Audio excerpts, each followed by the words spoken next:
Come make tomatillo salsa with me.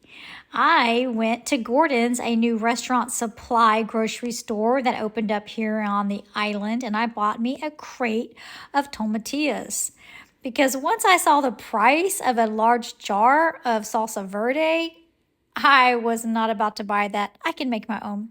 So I bought the crate and I bought a bag full of Vidalia onions, as well as about 3 boxes of garlic, and then pulled out my spices: cilantro, black pepper, cumin, kosher salt, and lime juice. You're gonna need those spices. Also, you need some handy tools. You need your ball lid, and you need your water bath tools, your glass jars, your little funnel, and some workspace. So I washed all my mason jars and glass jars with soapy water, rinsed them out with hot water, put them on cookie sheets in the oven, and I let them sit there on 200 degrees until I was ready to can. Also, I had 2 big pots going with boiling water, and I had 2 pots on the stove to cook the salsa, as well as my Instapot. So I washed all the tomatillos, the peppers in the sink. I washed them with hot water, and I also added some lemon essential oil drops in there to get it clean and squeaky, and then I laid them out to dry on a towel.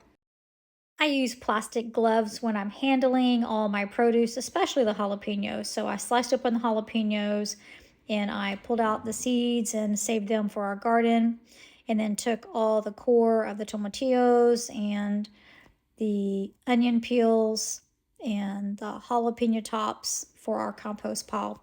So I took the tomatillos and I sliced them in half, and I wanted to make small batches for consistency. So I just put aside the garlic and peppers and onions that I wanted for each pot, because each pot rendered about 4 to 4.5 jars of the tomatillo salsa, depending on the size of the jars and the size of the pot.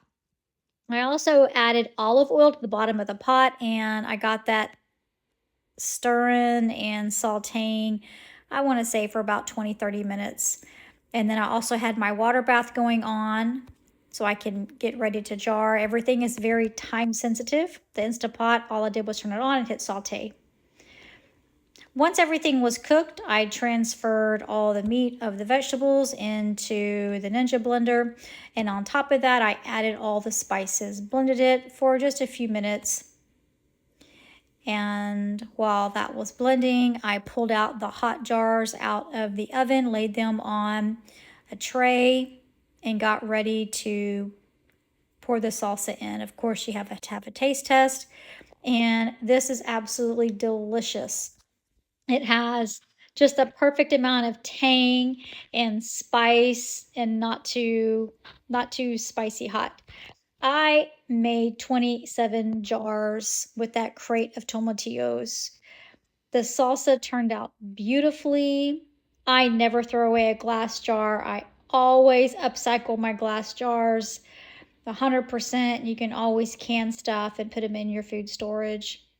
We are excited because we do eat a lot of Mexican food. I cook almost all of our meals, and I even made dinner tonight with some of the juice that was remaining from some of the stock pots with chicken breast and sweet potatoes.